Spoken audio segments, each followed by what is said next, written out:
Saber, vem com a família pra IBD. Vem com a família pra IBD. Vem pra IBD. Glória a Deus, a paz do Senhor, meus irmãos, sejam todos bem-vindos para mais uma escola bíblica. Neste domingo, 19 de julho, estamos juntos, eu aqui e você aí no seu lar, para darmos início a mais uma escola bíblica, continuarmos aprendendo da rica e poderosa palavra de Deus.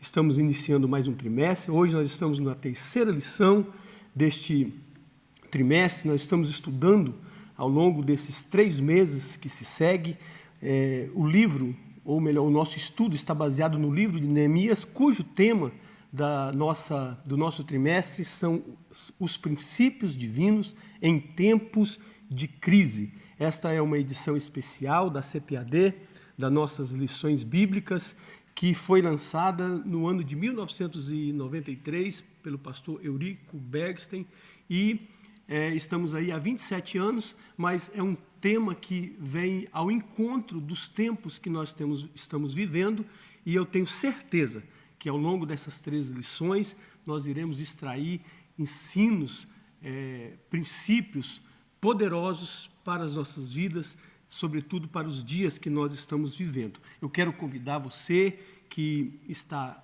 nos assistindo para curvar sua cabeça e vamos falar com Deus, agradecer ao Senhor por mais esse dia, por mais essa semana e pela oportunidade de estarmos entrando na presença dEle para estudarmos a sua palavra. Senhor nosso Deus, queremos te louvar nesta manhã por mais essa oportunidade. Senhor, somos gratos por estarmos de pé, por estarmos vivos, apesar, Senhor, das dificuldades que estamos atravessando nos últimos dias. O Senhor tem nos sustentado. Queremos te louvar, Senhor, pelas ferramentas que o Senhor tem disponibilizado a nós, a tua igreja, para que os teus filhos, para que a tua igreja, Senhor, não fique sem o alimento da tua palavra. Senhor, eu oro por esta família, eu oro por esse irmão, por essa irmã, Senhor, por este lar. Aonde, Senhor, o alcance da nossa audiência estiver chegando, que o Senhor estenda as tuas mãos e abençoe a cada um dos teus filhos. Nós oramos, Senhor, por todos os irmãos que estarão conectados conosco, aqueles que em outro momento irá assistir, Senhor, essa transmissão, que a tua mão poderosa esteja sobre as suas vidas. Queremos te agradecer, Senhor, pela salvação das nossas almas. Senhor, pelo nosso nome está escrito no livro da vida. Senhor, continue falando conosco, Senhor, por meio da tua palavra. Usa, Senhor, a instrumentalidade da minha vida para que a tua palavra seja anunciada e o teu nome seja glorificado. É o nosso pedido e a nossa gratidão nessa manhã, no nome de Jesus. Amém. Muito bem, estamos neste domingo para estudarmos a terceira lição da nossa revista. Nós já, há 2 domingos atrás, nós já começamos a estudar e na primeira lição, o tema dela foi Daniel ora por um despertamento. No domingo passado, o tema da lição que nós estudamos foi despertamento espiritual, um milagre. E ainda dentro dessa temática, desse contexto do despertamento, hoje nós vamos estudar na lição 3, acredito que está aí na sua tela. O tema da nossa lição de hoje é o despertamento renova o altar. Olha que maravilha, olha que tema que chama a nossa atenção. O despertamento renova o altar.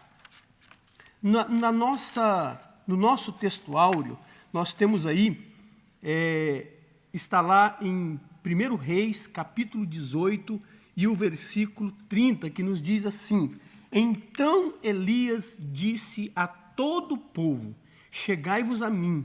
E todo o povo se chegou a ele, e reparou o altar do Senhor, que estava quebrado.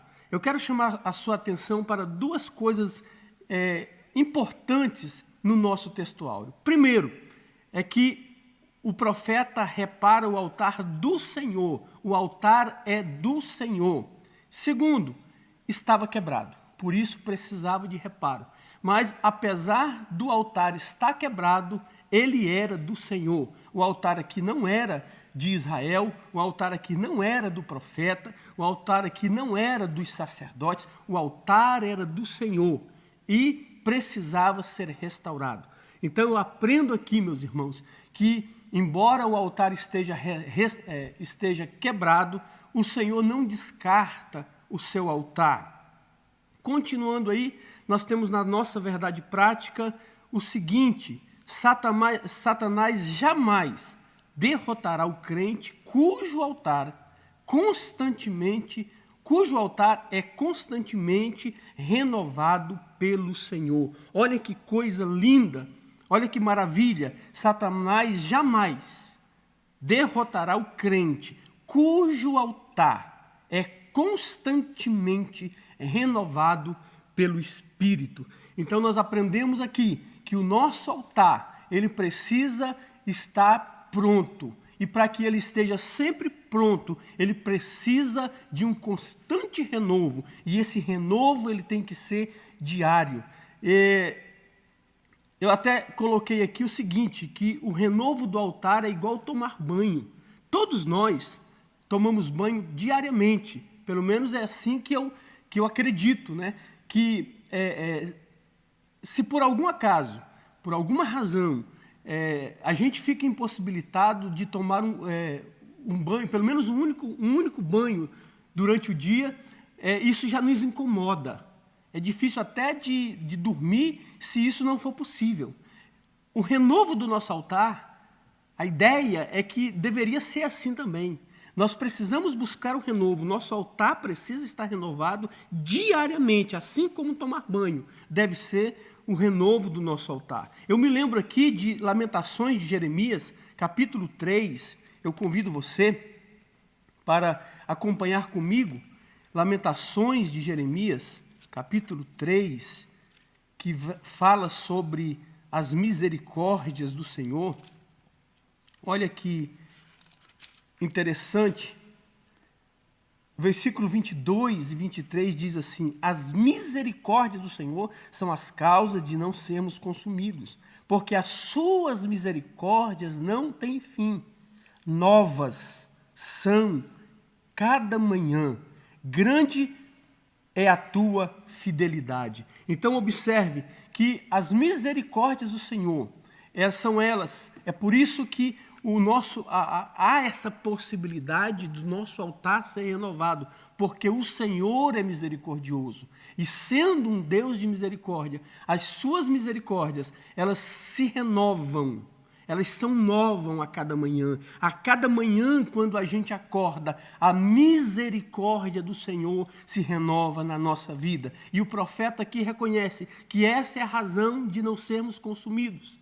Então, se nós quisermos que o nosso altar seja renovado, nós precisamos reconhecer a misericórdia do Senhor na nossa vida. Agora é interessante a gente entender que as misericórdias do Senhor, elas são infinitas, elas não têm fim na nossa vida, é na vida daquele que teme ao Senhor. O Salmo 103, o versículo 11, eu convido você também para me acompanhar essa leitura. Eu quero crer que você que está aí no conforto do seu lar, quem sabe, tomando o seu café, você está aí com a Bíblia ao seu lado.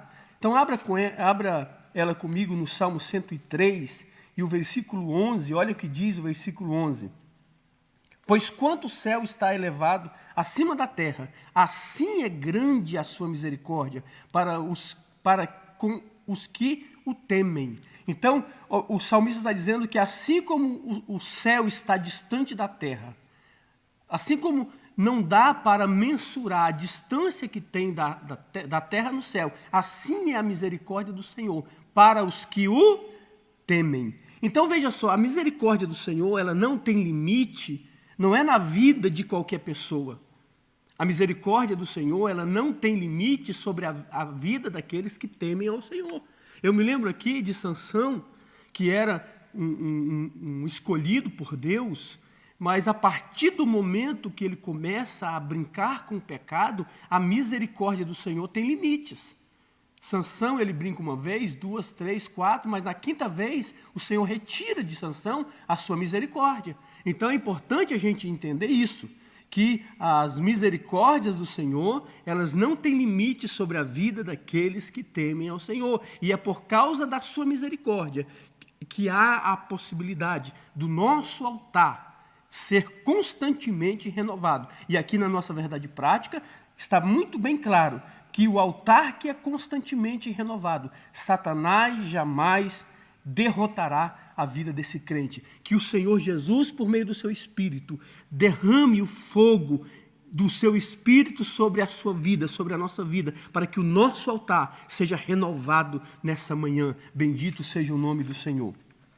A nossa leitura bíblica em classe, ela se encontra, você pode nos acompanhar aí na próxima tela, se encontra no livro de Esdras, capítulo 3, versículo 2 ao 5, e depois do versículo 10 até o versículo 13, que nos diz o seguinte: E levantou-se Jesuá, filho de Josadaque, e seus irmãos, os sacerdotes, e Zorobabel, filho de Salatiel, e seus irmãos, e edificaram o altar do Deus de Israel, para oferecerem sobre ele holocausto, como está escrito na lei de Moisés, o homem de Deus. Então, o povo está retornando para, daqui a pouco, eu quero rememorar esse retorno do povo para Jerusalém. Nós já aprendemos aqui nas lições anteriores que o povo estava cativo e por um decreto do rei Ciro, ele faz um decreto liberando todos aqueles que quisessem retornar para Jerusalém, pudessem fazer isso. Então, quando eles chegam lá, não só os muros da cidade, como o templo, estavam destruídos, e também o altar. Então, quando eles retornam agora, eles vão edificar o altar do Senhor, que estava em ruínas. E observe aqui que eles edificam o altar como está escrito na lei de Moisés. Ou seja, eles retornam à base, eles retornam lá à origem. Eles não fazem um altar diferente. Embora o altar aqui seja novo, mas as bases da construção, da edificação desse altar, são bases antigas, de acordo com a lei de Moisés, o homem de Deus.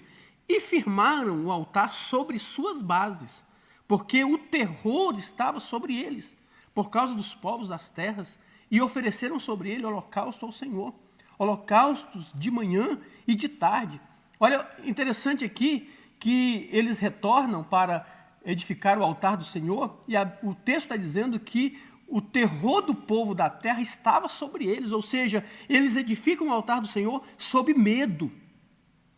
Que o Espírito de Deus nos guarde de retornarmos às bases do nosso altar sob medo, sobre crise, sobre pressão. E nós estamos passando por um tempo difícil, é por isso que nós estamos aqui, respeitando o distanciamento social. Que bom seria que nós estivéssemos aqui um domingo normal, com a nossa igreja praticamente cheia de irmãos, mas nós não podemos fazer isso. Então estamos aqui celebrando a nossa escola bíblica de forma online, e esse tempo que nós estamos vivendo tem feito com que muitas pessoas tenham medo, entrem em pânico, e que nós possamos aproveitar esse momento, esse tempo, para reparar o nosso altar, fazer uma análise de como está o altar da nossa família, como está o altar da nossa adoração, como está o altar do nosso relacionamento com Deus. E se precisar de reparação, esse é o tempo. Em meio a esse medo, em meio a essa pressão do tempo que nós estamos vivendo, que nós possamos edificar o nosso altar. Então, porque o terror do povo estava sobre eles, por causa dos povos das terras, e ofereceram sobre ele holocausto ao Senhor, holocaustos de manhã e de tarde. E celebraram a festa dos tabernáculos como está escrito. Ofereceram holocaustos de dia e de noite, por ordem conforme o rito, cada coisa no seu dia. E depois disso, o holocausto contínuo, e os das luas novas e de todas as solenidades consagradas ao Senhor, como também de qualquer que oferecia oferta voluntária ao Senhor. Versículo 10. Próxima tela. Quando, pois, os edificadores lançaram os alicerces do templo do Senhor, então apresentaram-se os sacerdotes, já revestidos e com trombetas, e os levitas, filhos de Asaf, com saltérios para louvarem ao Senhor, conforme a instituição de Davi, rei de Israel, e cantavam a revezes, louvando e celebrando ao Senhor. Então uns diziam, porque ele é bom, e outros diziam, porque a sua benignidade dura para sempre em Israel. E todo o povo jubilou com grande júbilo quando louvaram ao Senhor pela fundação da casa do Senhor. Porém, muitos dos sacerdotes e levitas, olha isso aqui que interessante. Porém, muitos dos sacerdotes e levitas e chefe dos pais, já velhos, que viram a primeira casa sobre o seu fundamento, vendo perante os seus olhos esta casa, choraram em alta vozes. Mas muitos louvaram as vozes com júbilo de alegria. Ficou faltando aí na sua tela o último versículo, que é o versículo 13, que diz assim: de maneira que não discerniam o povo as vozes de alegria, as vozes do choro do povo, porque o povo jubilou com tão grande júbilo, que as vozes se ouviram de muito longe. Olha que interessante aqui, meus irmãos. O versículo 2 diz que muitos dos sacerdotes e levitas que estavam retornando para Israel eram já velhos e nós sabemos que o tempo do cativeiro foi de aproximadamente 70 anos. Então, esses sacerdotes e levitas, é possível que quando eles foram levados para o cativeiro, eles eram ali crianças, adolescentes, e que, juntamente com seus pais, eles cansaram de celebrar ao Senhor no templo antigo. E nós sabemos que a reconstrução do templo, ela é bem mais modesta do que o templo antigo. E aqui eles estão diante também ainda das ruínas, né? E a Bíblia diz que o texto está dizendo que os velhos choravam de tristeza, enquanto os novos choravam de júbilo. Então há aqui uma mistura de choro, de júbilo com tristeza, por causa dessas lembranças que vinham na mente dos mais velhos, né? Eu não quero crer que esses que choraram de tristeza sejam saudosistas, né? Mas nós podemos pensar que muitas vezes, muitos crentes, em vez de olhar para o momento que está vivendo, olhar para a sua geração e buscar entender, buscar ao Senhor qual é o desafio para a sua geração, qual é o desafio para a minha geração, qual é o desafio para a nossa geração, muitas vezes a gente fica olhando para o passado. E a gente fica no sentimento de saudosismo. Ah, como era bom quando eu era criança. Ah, como era bom o tempo dos meus avós. O melhor tempo de servir a Deus, irmãos, é o tempo que se chama hoje. Então é hoje que nós precisamos entender qual é o propósito de Deus para a nossa vida.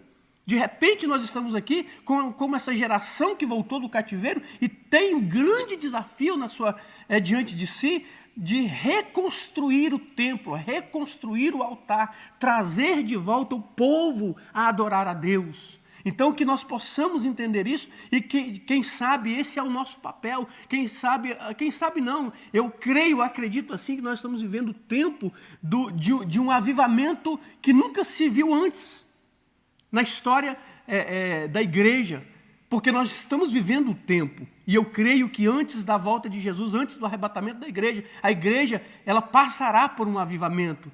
E eu quero crer que esse é o tempo de nós vivermos esse avivamento, aproveitar o tempo, os acontecimentos que têm ocorrido mundialmente e voltarmos para o Senhor e colocar o nosso altar em ordem para que o Espírito Santo acenda o fogo do nosso altar.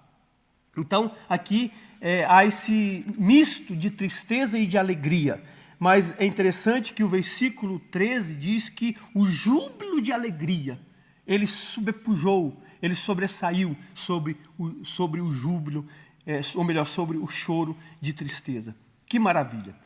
Entrando na nossa lição, na próximo slide, nós temos aí uma síntese do que nós estaremos estudando hoje. A nossa lição, essa lição está dividida em 3 tópicos, né? O primeiro tópico versa sobre o despertamento, versa no sentido de que o despertamento conduz o homem ao altar. O segundo subtópico, nós vamos observar que Cristo é o centro da nossa comunhão com Deus. E o último é uma alerta para que nós tenhamos cuidado com as imitações. O primeiro tópico está dividido em 2 subtópicos. Os judeus sentiam a necessidade do acesso a Deus que o altar lhe proporcionava, e todos os despertamentos genuínos começam com a restauração do altar. O segundo subtópico também, 2 tópicos. O segundo tópico, temos aí 2 subtópicos também, né, que toda a Trindade atuou ativamente na morte expiatória de Jesus, e o Espírito Santo quer, pelo despertamento, mostrar aos homens a grande vitória de Jesus no Gólgota. Então, no primeiro tópico, nós vamos aqui aprender sobre a importância do altar e aprender também que o altar da antiga aliança apontava para o altar da nova aliança, que é justamente a morte de Cristo no Gólgota e o que ela representa. E no segundo tópico nós vamos estudar sobre a morte de Cristo, ou o que ela representa para nós, né? E, finalmente, nós concluiremos a lição refletindo sobre as imitações que pode vir no sentido de engodar os desavisados, né? Aqueles que não se atentam para a palavra de Deus. No próximo slide, traz aí um breve relato, né? Vale a pena relembrar, e aí traz para nós os 3 grupos, né? Os 3 momentos em que há o retorno do cativeiro para Israel. Então diz assim, as Escrituras nos mostram 3 grupos de exilados que retornaram do cativeiro para Judá, a saber. Aí nós temos aí o primeiro grupo, ocorreu aproximadamente, viu, meus irmãos? Pode ser que, dependendo do estudo que você recorra, essas datas elas não batem, mas elas são assim, sempre muito próximas, porque são estudos aproximados, porque faz muito tempo e é um relato histórico, né? Então, aproximadamente no ano 536, nós tivemos aí o primeiro grupo que retorna a Israel sob a liderança de Zorobabel, composto por aproximadamente 50 mil pessoas. Zorobabel aqui é o governador. Então, ele é nomeado governador persa em Jerusalém. Embora ele fosse um do povo, ou seja, embora ele fosse hebreu, mas ele é um governador persa, porque ele se reporta, né? Israel aqui, o retorno do cativeiro não dá a Israel a independência do Império Persa. Eles continuam prestando contas, subjugados pelo Império Persa, só que agora eles têm liberdade de voltar à sua terra e reconstruir o templo. E aqui Zorobabel é nomeado governador persa, é um do povo que é nomeado governador persa. O segundo grupo, ele foi liderado pelo sacerdote Esdras, né? É como o povo retorna e eles têm o desejo de retomar o culto a Deus, então é necessário a restauração do sacerdócio, dos levitas. E aqui, Esdras, ele é o sacerdote que vem, a história diz que Esdras era um escriba, perito na lei de Moisés, e ele vai conduzir o povo de volta às Escrituras, de volta à lei do Senhor. E esse grupo é composto por aproximadamente 1.800 homens, além das mulheres, filhas e servos. E o terceiro grupo, ele é liderado, isso ocorreu no ano de 444, ele é liderado por Neemias. Neemias, que é o a base do nosso estudo ao longo dessas 13 lições. Este grupo retornou para a reconstrução dos muros. Nós, o primeiro capítulo do livro de Neemias, o próprio Neemias, ele conta, ele se apresenta, né, e ele serve ao rei, ele é copeiro do rei.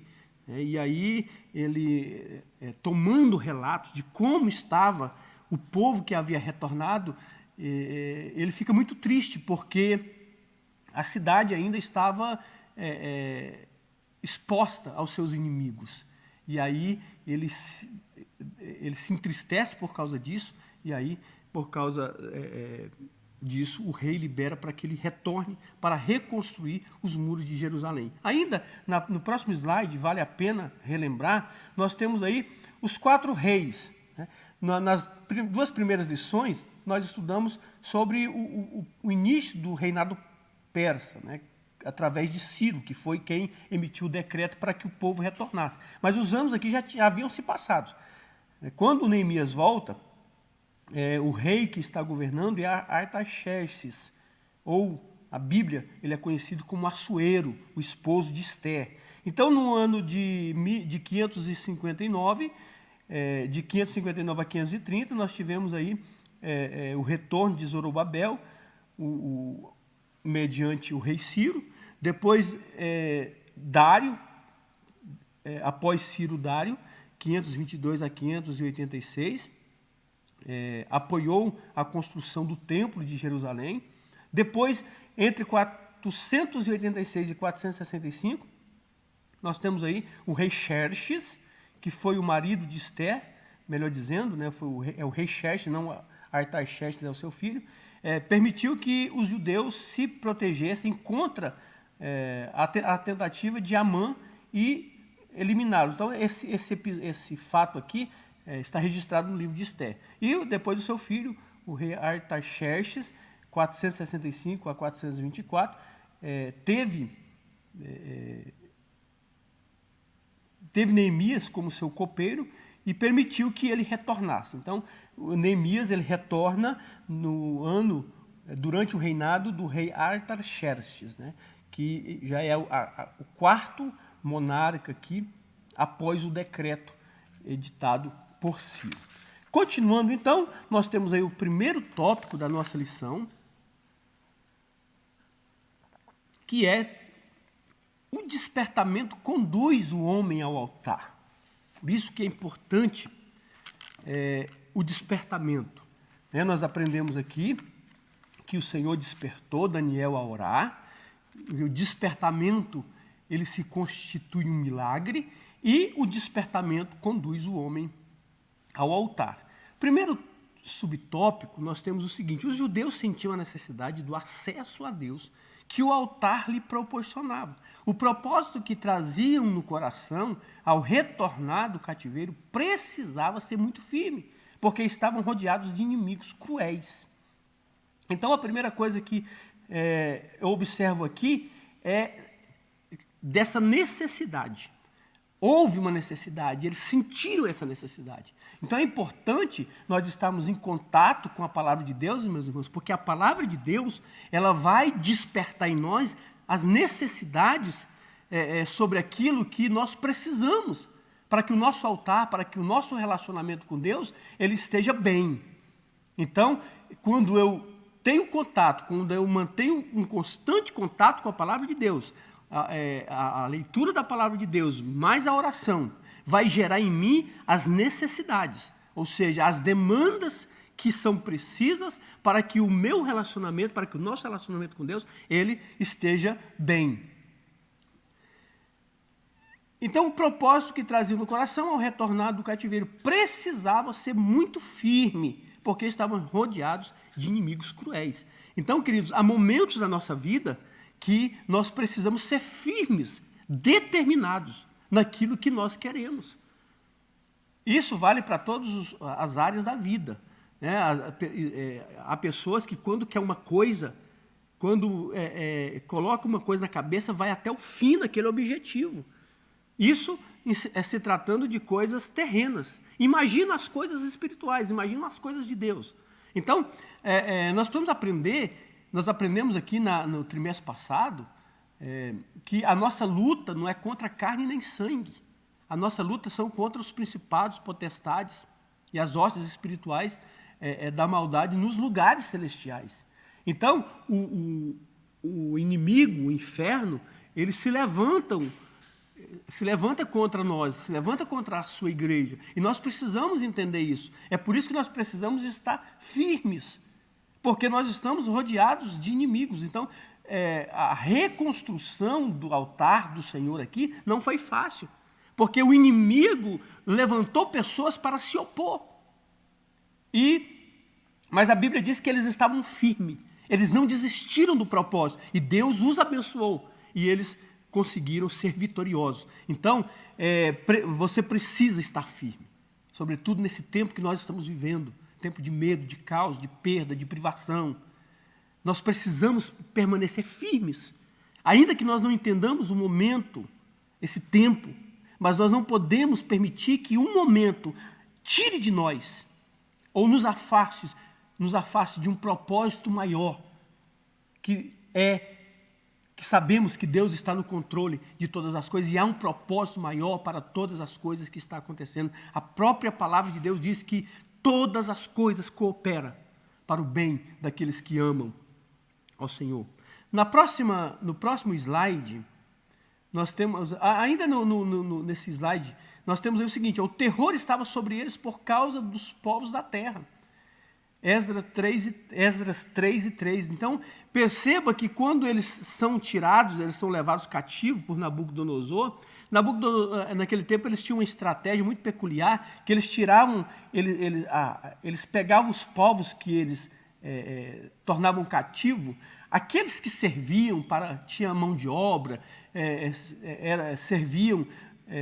eram intelectuais como Daniel e os seus 3 amigos, os soldados, aqueles que serviam para alguma coisa no palácio, eles levavam. As gentes que não tinham tanta serventia, eles espalhavam por todos os reinos que eles tinham tomado. Então eles pegam gente de outros lugares e levam para Israel.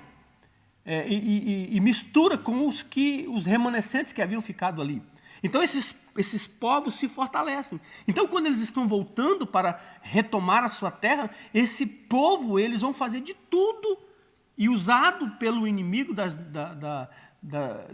de nossas almas, eles vão fazer de tudo para que o povo não consiga se reestabelecer na terra. Então é por isso que que a tarefa não era tão fácil assim. No próximo slide, agora sim, nós temos aí que estas bênçãos os judeus agora almejam através do altar. Eles haviam aprendido através da lei que Deus havia dado ao seu povo, ainda lá no Sinai, que o altar ele era fundamental para o culto a Deus. Sem altar não havia culto, e sem culto não havia a presença de Deus. Então, eles entendiam que todas as bênçãos, que todas as vitórias, elas só seriam alcançadas se o altar tivesse pronto, se houvesse altar. Então é por isso que eles estão firmes nesse propósito de reconstruir o altar. No próximo slide nós temos aí o segundo subtópico, que diz o seguinte: todos os despertamentos genuínos começam com a restauração do altar. Temos na Bíblia vários exemplos disto. Vejamos. Aí nós temos aí o primeiro exemplo, o do profeta Elias. No confronto com os profetas de Baal, a primeira coisa que Elias fez foi reparar o altar que estava quebrado. Então, no nosso próprio textuário, nós vimos aqui que ele reparou o altar do Senhor. E é interessante, meus irmãos, que quando Elias vai fazer isso, ele poderia ir lá em um outro momento, ele poderia ter se antecipado e ter reparado o altar do Senhor e depois chamar o povo. Mas a Bíblia diz que ele chama o povo e ele, então, repara o altar. Então, a reparação que o profeta faz do altar é uma reparação pública, porque o povo precisava ver que o altar estava quebrado. E por ocasião do altar estar quebrado, Deus havia se distanciado do povo. porque altar quebrado é sinônimo de adoração em falta ou falsa adoração, né? Então, o profeta chama o povo, e na presença do povo ele repara o altar do Senhor que estava quebrado. E quando o altar é reparado e ele ora ao Senhor, a Bíblia diz que o fogo desce do céu e consome o sacrifício em resposta essa atitude que o profeta teve de reparar o altar. No próximo slide nós temos aí, ainda no segundo subtópico, o outro exemplo. Nós temos aqui agora o exemplo de Ezequias.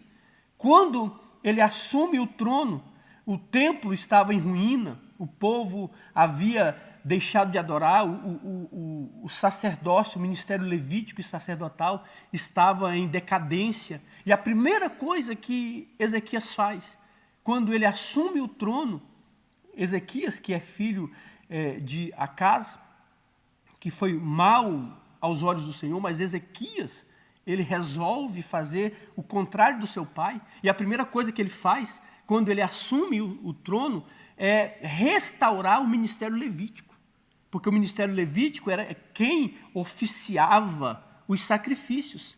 Ele repara o sacerdócio, ele repara o altar e ele restaura o templo. Então, observamos aqui a prioridade. Qual deve ser a nossa prioridade em tempos de crise? Eu acho que em tempos de crise, meus irmãos, a primeira coisa que nós precisamos fazer é olhar como está o nosso altar pessoal, do nosso relacionamento com Deus, o altar da nossa família, a nossa relação familiar, o altar das nossas relações sociais com os nossos irmãos, com a igreja. Como é que está o nosso altar? É tempo de nós refletirmos, porque quando o altar está quebrado, quando o altar está em falta, nós aprendemos aqui com o povo de Israel, eles começavam a padecer, eles começavam a se tornar refém dos seus inimigos. E muitas vezes o inimigo das nossas almas, ele acha brecha, ele encontra brecha em nós por ocasião de o nosso altar estar em falta. Então é preciso aproveitar como está o nosso altar.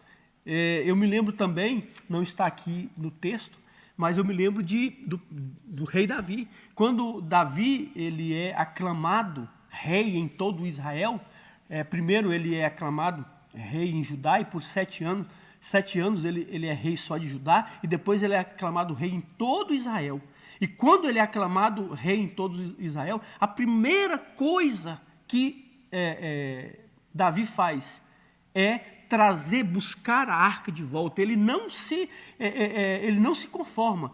Enquanto ele não traz a primeira tentativa, quem estuda a Bíblia sabe que deu tudo errado, mas ele não se conforma. Enquanto Davi ele não traz de volta a arca do Senhor para Israel, que é o símbolo da presença de Deus, ele não dá início aos seus projetos de governo. Então, meus irmãos, a maior prioridade das nossas vidas deve ser a presença de Deus. E a presença de Deus, ela só é atraída, ela só existe na nossa vida quando o nosso altar está arrumado. No próximo slide, nós temos aí outro exemplo, que é o dos próprios judeus. Esdras, capítulo 3 e versículo 3, na nossa própria lição, diz o seguinte: e firmaram o altar sobre as suas bases, porque o terror estava sobre eles, por causa dos povos da terra, e ofereceram sobre ele holocausto ao Senhor, holocausto de manhã e à tarde. Olha só que coisa interessante. O altar que foi reconstruído foi um altar novo que foi reconstruído aqui, mas sobre as bases que já existiam. Então, queridos, eu não posso, quando eu vou reparar o meu altar, eu não posso colocar bases da minha cabeça, ou de algum movimento que eu acho legal, que eu acho interessante. As bases do meu altar, ou melhor, o meu altar já tem uma planta, já tem um modelo, já tem uma base. E qual é a base do nosso altar? É a palavra de Deus. Então essa é a base da palavra de Deus. E quando eles retornam aqui, observe que eles vão edificar o altar sobre as bases que já estavam postas. E sacrificaram o holocausto ao Senhor.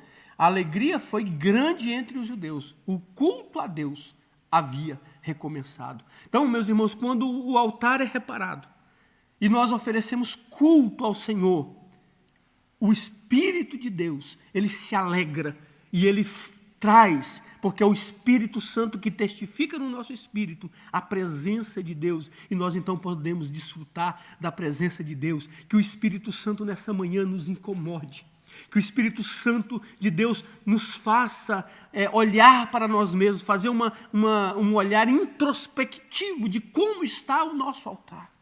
Porque quando o nosso altar é reparado, todas as coisas começam a vir para o lugar. Coisas difíceis, observe que para eles foram um desafio, mas quando eles permanecem firmes, eles estão determinados a reconstruir o altar do Senhor sobre as bases que já estavam postas. Quando eles constroem o altar e eles oferecem sacrifício, a presença de Deus, ela retorna para o meio do povo.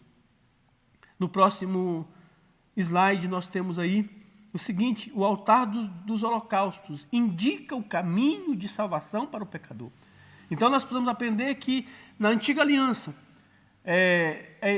não me lembro agora exatamente qual foi o trimestre, mas recentemente nós estudamos aqui sobre um trimestre inteiro sobre o tabernáculo, e nós aprendemos lá que o altar do holocausto era o altar em que era oferecido os sacrifícios. Então, todas as vezes que o sumo sacerdote, uma vez por ano, ele entrava na presença de Deus, primeiro ele precisava sacrificar no altar do holocausto. E ele só tinha acesso à presença de Deus se ele passasse pelo altar do holocausto. Então, nós vamos aprender aqui que o altar do holocausto, ele era um tipo do sacrifício de Jesus, que sem o sacrifício, sem a morte, era impossível entrar na presença de Deus. Então aqui, todo o estudo do tabernáculo e, sobretudo, do altar no Antigo Testamento, aponta para o sacrifício de Jesus. Como eu digo sempre, que quando o homem peca, ele é reduzido a uma criança que não tem noção da divindade.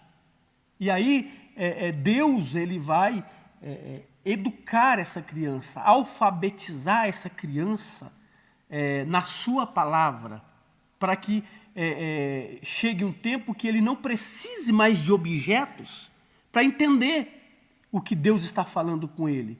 Apenas o falar do objeto, ele já tem esse conceito formado. Então, a criança, quando ela está se desenvolvendo, o primeiro contato dela com a alfabetização, com o conhecimento, é através de signos.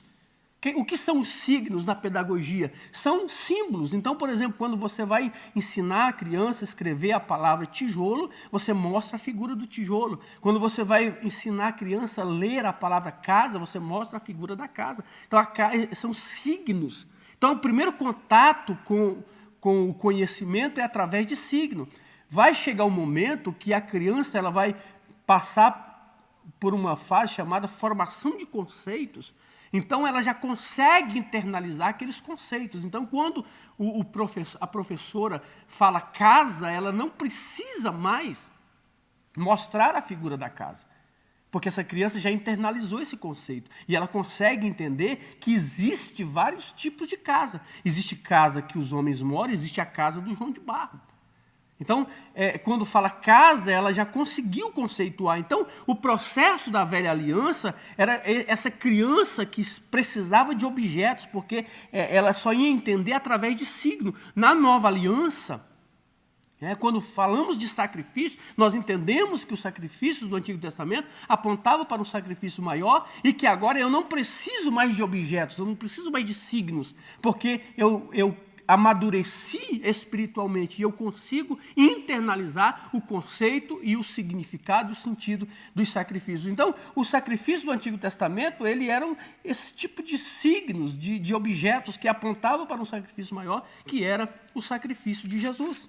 Na próxima tela nós temos aí a síntese do primeiro tópico. que diz o seguinte: todos os despertamentos genuínos começam com a restauração do altar. Por isso, os judeus sentiam a necessidade de ter acesso a Deus através de um altar restaurado. Olha que coisa maravilhosa. Entramos então no próximo slide, já no segundo tópico da nossa lição, segundo capítulo, que já conceitua ou versa sobre Cristo sendo o centro da nossa comunhão com Deus. Então aqui primeiro tópico nós aprendemos sobre a importância do altar, porque o altar reparado atrai no altar reparado se oferece culto e o culto atrai a presença de Deus. E nós precisamos entender que esse altar do Antigo Testamento apontava para Cristo, porque Cristo deve ser o centro da nossa comunhão com Deus. Sem Cristo, sem Calvário, sem Gólgota, sem sacrifício vicário de Cristo, não há relacionamento com Deus. Então nós vamos, nesse tópico, nesse capítulo, nós vamos pensar um pouquinho sobre isso. No tempo do Velho Testamento, o altar era o ponto central do culto a Deus. Na leitura diária desta lição, lemos sobre o altar na vida de Noé, Abraão, Josué, Gideão e Davi. Aqui eu abro um parênteses, meus irmãos, para que nós possamos acompanhar a leitura bíblica em classe. Então, você que de repente aí não está em dúvida qual devocional fazer diariamente, todos os dias nós temos uma sugestão de leitura na nossa revista que você pode tomar como princípio para cada dia para o seu devocional. E é interessante, observe como o altar estava presente no Antigo Testamento, justamente por isso, porque ele apontava. O conceito de altar tinha que ser um conceito muito claro na mentalidade do povo judeu, porque apontava para o sacrifício de Jesus. No próximo slide, nós temos aí o seguinte: no tempo do Novo Testamento, o sacrifício de Jesus no Gólgota é o grande acontecimento para o qual o altar apontava profeticamente. Então nós vamos aprender, meus irmãos, que o Gólgota fala de morte, e sem morte não há comunhão com Deus. Assim como lá na antiga aliança, para ter acesso à presença de Deus, o ofertante tinha que morrer através da sua oferta. Para que eu possa ter acesso à presença de Deus hoje, eu preciso morrer no Gólgota. Ou seja, Cristo morreu por mim. O que é que eu preciso fazer agora? É crucificar os meus desejos, as minhas vontades, as minhas paixões, para que Cristo habite em mim por meio do seu Espírito e a presença de Deus possa ser sentida na minha vida.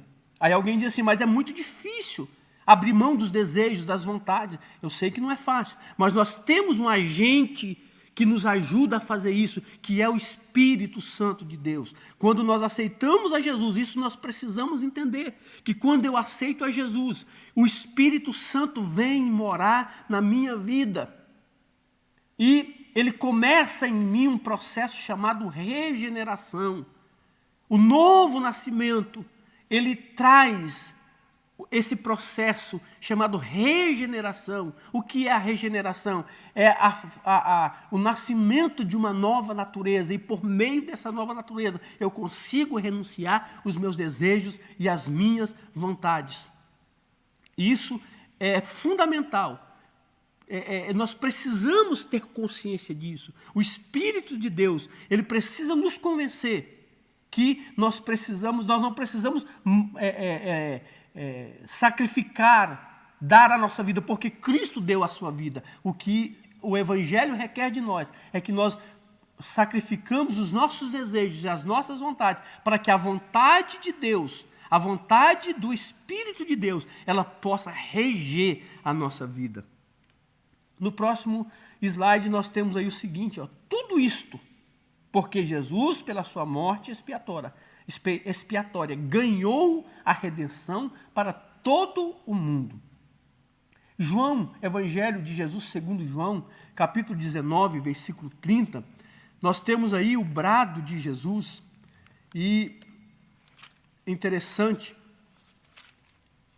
eu convido você para me acompanhar nessa leitura. Capítulo 19, o versículo 30, diz assim, ó, e quando Jesus tomou o vinagre, disse, está consumado. Inclinando a cabeça, entregou o Espírito. Aqui Jesus ele dá um grito, ele dá um brado, está consumado. E o termo grego para estar consumado é tetelestai, que significa totalmente pago. O que é que Jesus está dizendo aqui? Qual é o brado que ele está dizendo para o céu e os céus, a terra e o inferno ouvir? É que o preço do pecado foi pago. A justiça de Deus agora estava satisfeita com a penalidade do pecado, porque definitivamente o pecado foi pago. Isso significa dizer que a nossa redenção havia sido efetuada. Diz a história que naquele tempo, quando alguém era condenado, e ele não era condenado à pena de morte, apenas a pena de prisão, quando ele cumpria toda a sua pena, ele recebia uma placa. E essa placa era tão importante que aonde essa pessoa ia, ela levava consigo, era como uma espécie de um RG, de um documento. Porque ocorria que muitas vezes essa pessoa ia nos lugares e as pessoas, os desavisados, começavam a apontar para ela e fazer acusações dos crimes que ela havia cometido. Então ela sacava dessa placa e mostrava para a pessoa, e estava escrito nessa placa, totalmente paga. Eu paguei o preço dos meus pecados, dos meus crimes. Então quando Jesus ele dá esse brado e ele diz, totalmente pago, ele está dizendo que o preço do pecado foi pago totalmente e de uma vez por todas. Isso significa dizer que o inimigo das nossas almas, e isso, meus irmãos, nós precisamos ter convicção disso. O inimigo das nossas almas não tem nenhuma legalidade para nos acusar.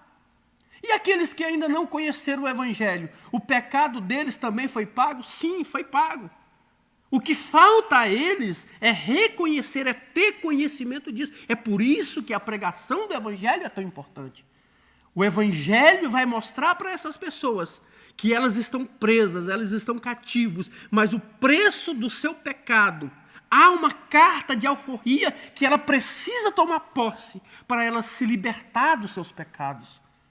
E é interessante, alguém pode pensar assim, se o inimigo ele não tem mais nenhuma legalidade, ele não tem mais poder, por que é que as pessoas então não se salvam? Porque o inimigo, meus irmãos, uma vez que ele perdeu a legalidade sobre o pecado, ele se tornou especialista em enganar.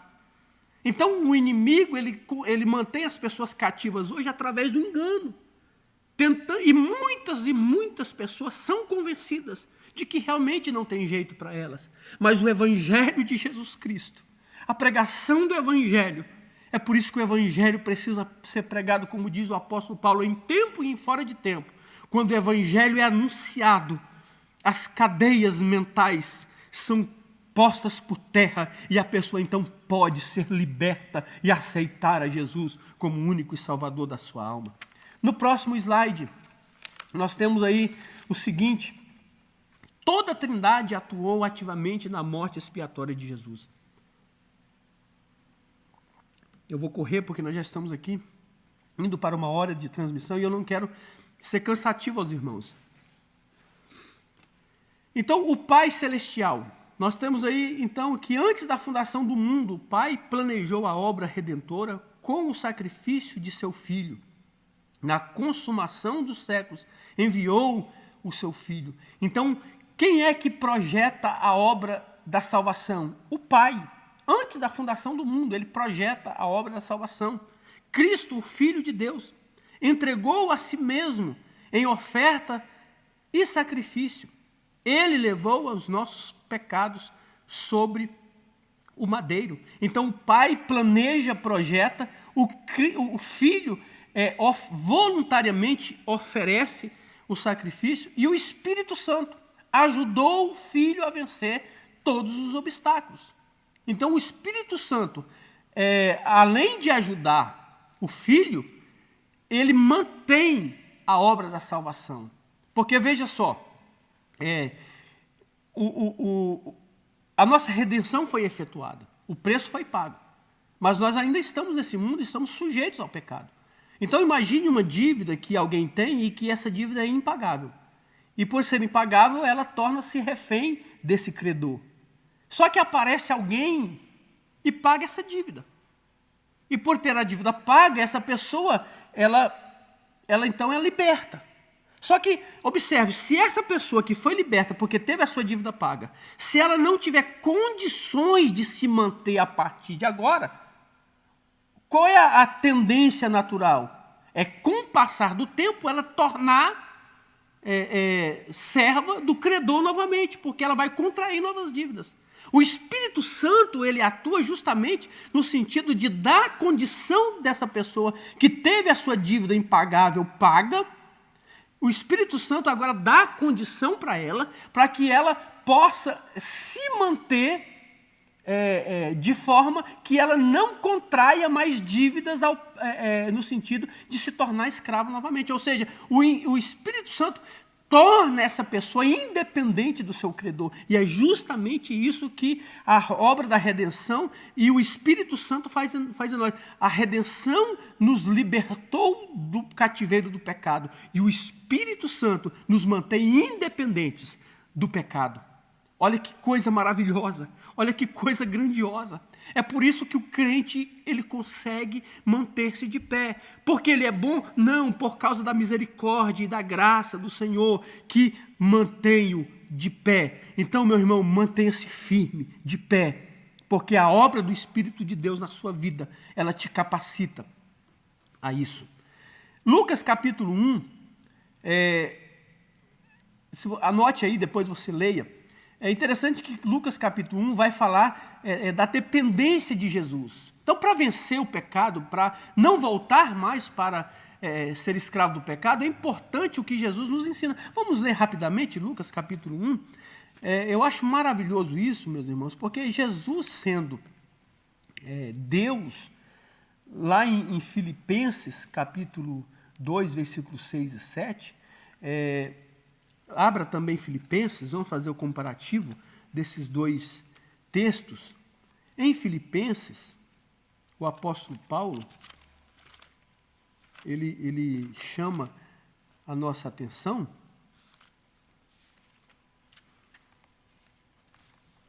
Versículo 6 de Filipenses 2 diz assim, que sendo em forma de Deus, não teve por usurpação ser igual a Deus, mas aniquilou-se. A outra versão vai dizer, esvaziou-se a si mesmo, tomando a forma de servo, fazendo-se semelhante aos homens. Então, sendo Deus, o que é que Jesus faz aqui? Ele abre mão da sua divindade? Não, porque a essência, a natureza permanece. Mas ele abre mão de todos os benefícios, de todas as prerrogativas da sua divindade. E como é que então agora ele vai vencer o pecado? Lucas capítulo 4, versículo 1 diz o seguinte, aí Jesus cheio de quem? Do Espírito Santo. Voltou do Jordão e foi levado pelo mesmo Espírito. Então veja aqui, Jesus não só era cheio do Espírito Santo, mas o texto está dizendo muito claro aqui, explícito, que ele era dependente do Espírito Santo. Então ele vence a maior tentação, que é a tentação que ele sofre no deserto aqui, no sentido de desistir do seu ministério. Então, queridos, como é que nós vamos vencer?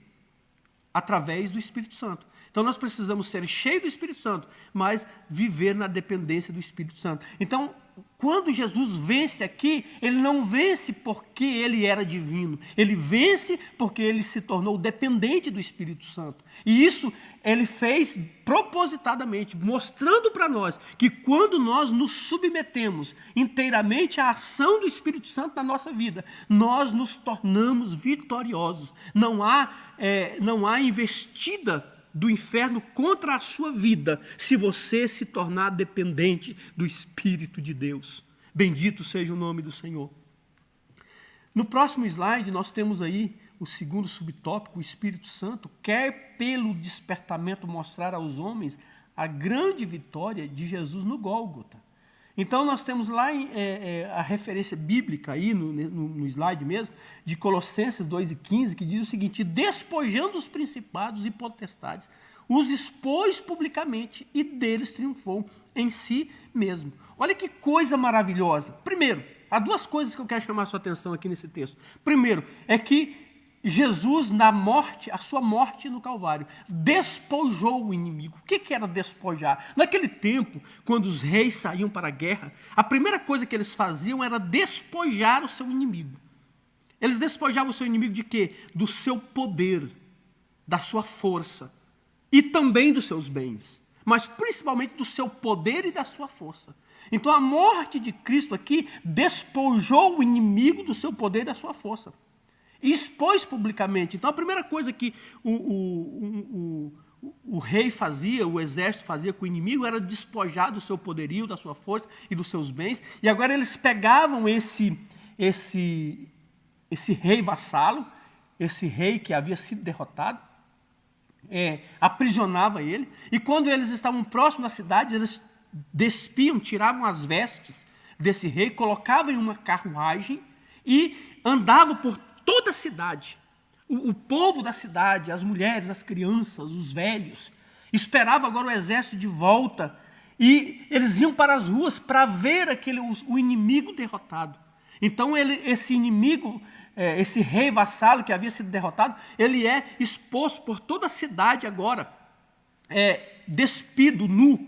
Então o apóstolo ele empresta essa figura do que os reis faziam com os seus inimigos, para dizer que Jesus fez com o inimigo das nossas almas. Então ele diz, e despojando os principados e potestades, ele está dizendo o seguinte, que Jesus na sua morte, ele tirou todo o poderio e toda a força do nosso inimigo. Então é por isso que o nosso inimigo não tem poder de anular a obra da salvação em nós. Olha que coisa bendita e maravilhosa. O inimigo não tem poder de anular a obra que foi a obra da salvação que foi feita na sua vida, na sua casa.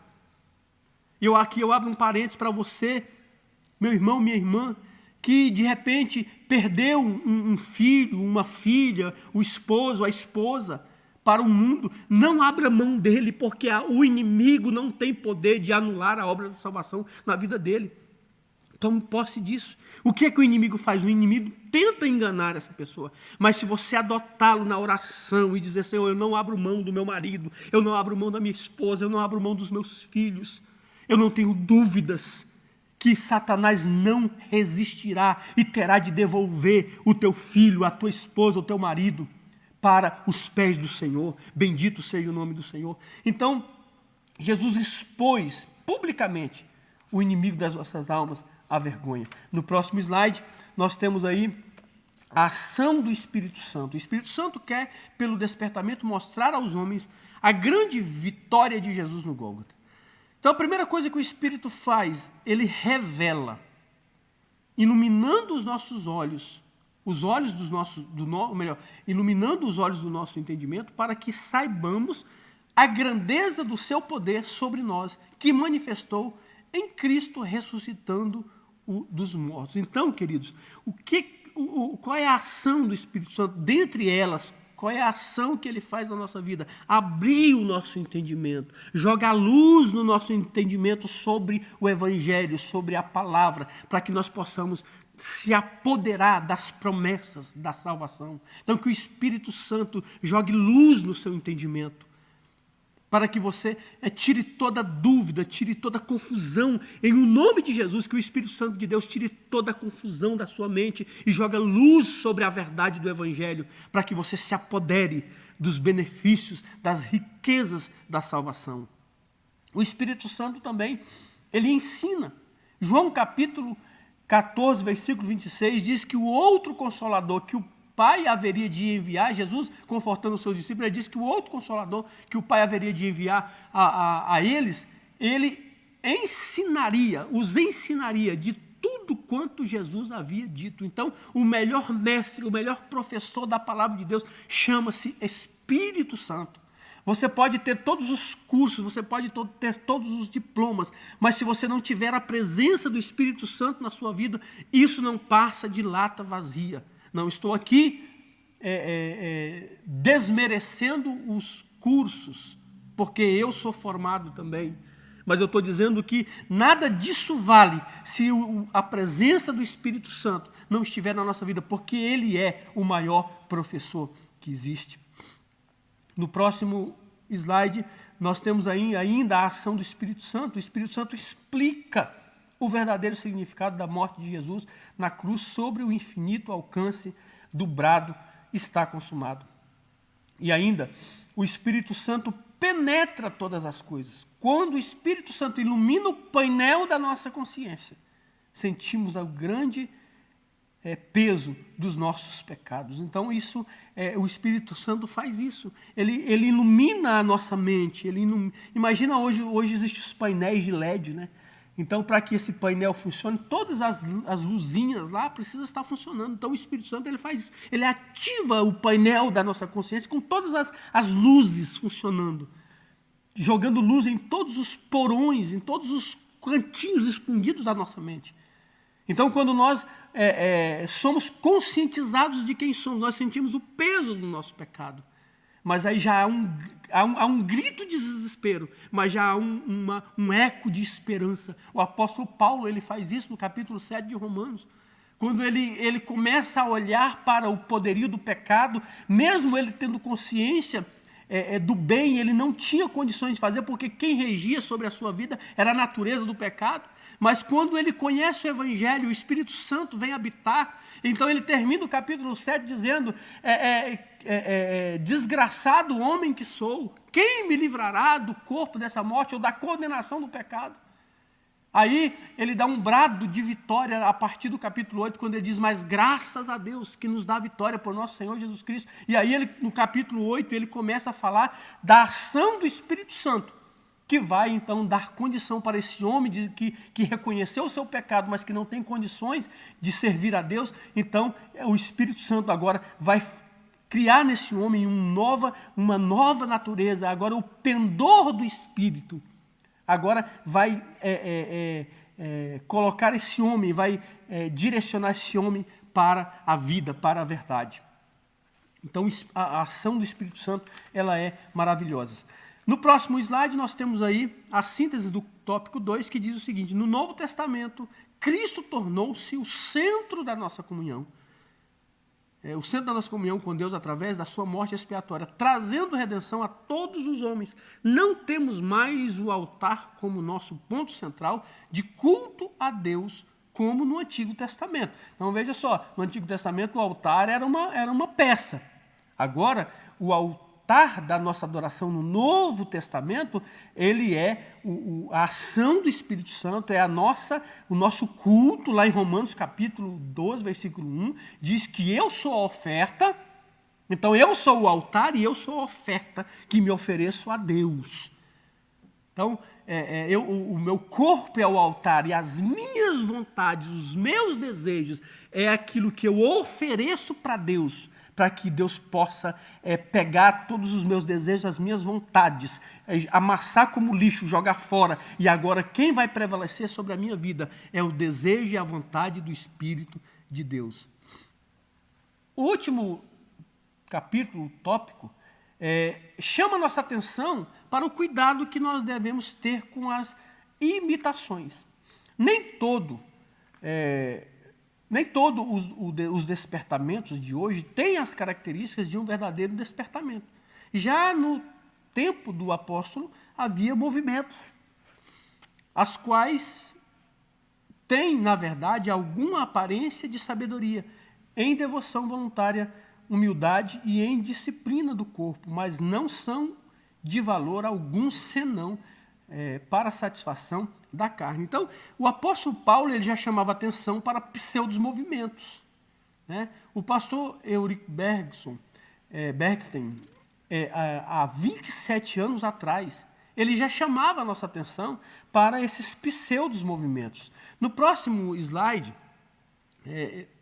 nós trouxemos aí para você alguns desses movimentos que já lá na década de 90 se fazia presente. E o inimigo das nossas almas, meus irmãos, ele é muito criativo nesse sentido. Hoje nós vemos aí algumas igrejas, né, não são todas, mas algumas igrejas, elas têm até uma equipe de marketing para poder estar sempre inovando, emplacando uma campanha atrás da outra, no sentido de atrair as pessoas não pelo poder da transformação, da pregação do Evangelho, mas por coisas, por movimentos que vai despertar a ganância, vai despertar puramente desejos materiais, desejos humanos. E nós precisamos estar atentos. O fato daquele movimento atrair pessoas e encher os templos não significa que que vem de Deus. É por isso que a base do altar ela não pode ser mudada. Nós já falamos aqui que lá no Antigo Testamento, que lá quando o povo de Israel volta, eles constroem um novo altar, mas sobre as bases que já estavam postas. Então, todo movimento, nós precisamos submeter à base que já está posta. E é o exemplo da planta. Você não pode construir um determinado edifício sobre qualquer planta. É necessário ter a planta para aquele edifício. Né? Então, alguns desses movimentos aí, que já há 27 anos atrás o pastor Eurico Bergstein, ele chamava a nossa atenção. Então nós temos aí o cair no espírito, a unção do riso, a unção do cavalinho, a unção do cachorro, a unção do leão, transferência de unção, a unção do dente de ouro e tantas outras que não cabe aqui no slide. Né? Mas nós precisamos estar atentos para esses movimentos. Né? Quando eu preciso de figuras, quando eu preciso de objetos, significa que espiritualmente eu não amadureci. Lembre-se que era lá no Antigo Testamento que o povo precisava de objetos palpáveis, porque eles não tinham ainda o conceito, eles ainda não haviam internalizado aquele conceito. Mas a proposta de evangelho é de que esse homem amadureceu, que agora nós não somos mais meninos, e nós internalizamos o conceito da graça, o conceito do sacrifício, e que eu não preciso de objeto para materializar isso. Eu preciso crer na pregação do evangelho e aceitar a vontade de Deus para a minha vida. No slide seguinte, nós temos aí, é interessante que foi colocada aqui a figura de uma tartaruga, né? E diz o seguinte: todo movimento feito sem que o Espírito Santo esteja na direção não pode prosperar. É como uma tartaruga deitada de costas movimenta os pés, mas fica no mesmo lugar. Então é por isso que esses movimentos, irmãos, eles vêm e passam.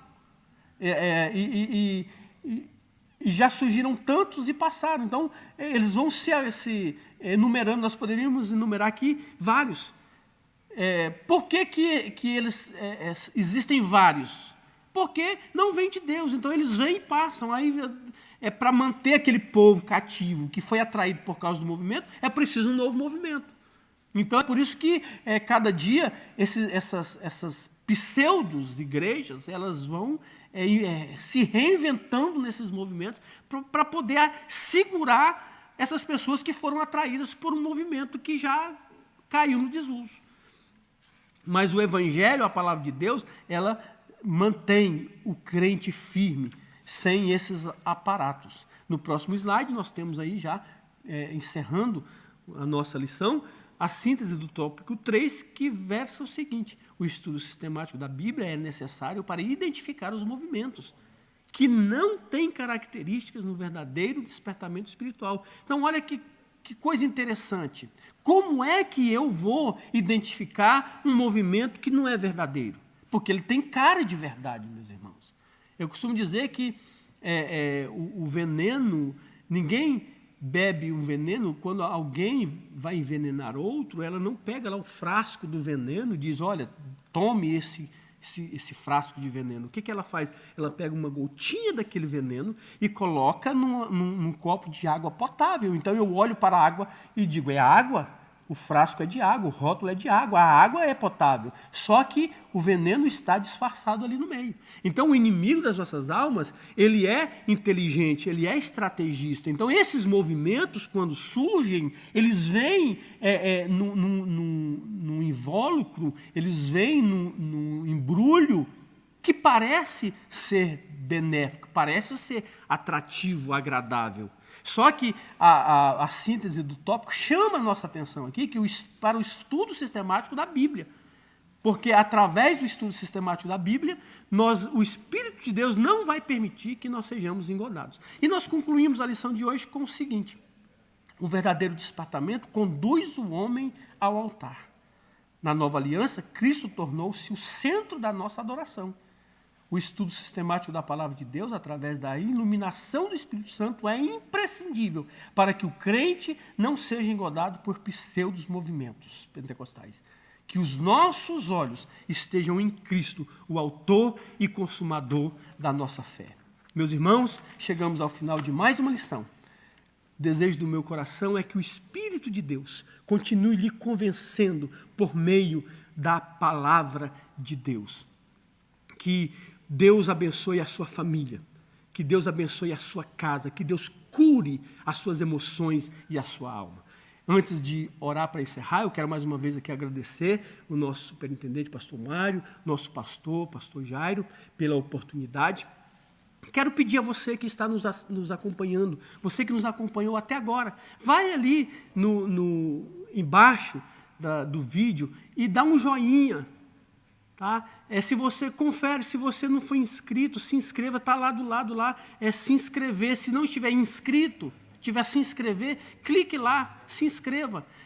Vai aparecer para você 3 sininhos. Você vai clicar naquele sininho que tem tipo uma aspas entre eles, porque todas as vezes que estiver para iniciar uma transmissão nossa, o YouTube vai te notificar. Então se inscreva e compartilhe também a nossa transmissão nos seus grupos de WhatsApp, para que muitas pessoas tenham acesso aos estudos que todas as manhãs nós estamos aqui juntos estudando a palavra de Deus. Então, mais uma vez, eu peço a Deus que abençoe a sua casa, abençoe a sua família, abençoe a sua vida, restaure a sua alma e cure as suas emoções. Vamos orar e agradecer ao Senhor. Pai, no nome de Jesus, estamos chegando ao final de mais uma transmissão. E nós queremos, Senhor, te louvar por essa oportunidade. Senhor, que o instrumento que foi usado aqui desapareça e que prevaleça, Senhor, a mensagem da Tua palavra. Que o Teu Espírito tenha acesso, Senhor, à vida desse irmão, dessa irmã, desse amigo que está ouvindo a Tua palavra pela primeira vez. Que o Teu Espírito tenha liberdade nas suas emoções, na sua mente, para convencer da verdade. Que o Teu Espírito possa gerar, Senhor, em nós, na nossa geração, o que foi gerado naquela geração que voltou do cativeiro, que eles sentiram a necessidade de reconstruir o altar para oferecer culto ao Teu nome e para que a Tua presença pudesse voltar para o meio do povo. Senhor, nós não podemos viver sem a Tua presença. A Tua presença, Senhor, ela é fundamental, ela é imprescindível para passarmos por esses dias, Senhor, de medo, de caos, em que os nossos irmãos, Senhor, estão sofrendo com perdas materiais, com perdas de entes queridos. Eu quero aqui, Senhor, nesta oração, te pedir o Teu conforto, o Teu consolo sobre as famílias dos nossos irmãos, dos nossos amigos, Senhor, que estão perdendo, que já perderam entes queridos, aqueles que estão com medo, Senhor, de perder. Tira todo medo, coloca esperança, Senhor, porque a esperança nos mantém, Senhor, vivos, com os nossos olhos voltados para Ti e crente com a nossa fé inabalável de que o Senhor está no controle de todas as coisas. Te peço, Senhor, a Tua bênção sobre esse dia, sobre essa tarde, sobre as famílias, Senhor. Apesar de estarmos, Senhor, privados de nos reunirmos, Senhor, a Tua presença não está privada das nossas vidas, das nossas famílias, dos nossos lares. Então, seja presente, Senhor, em cada lar, em cada família. É o nosso pedido e a nossa gratidão, no nome de Jesus. Que Deus em Cristo abençoe a sua vida, a sua casa e a sua família. em nome de Jesus. Estudar a Bíblia na escola dominical. Vem mais de Deus aprender, fortalece e faz crescer. É domingo de manhã na EBD.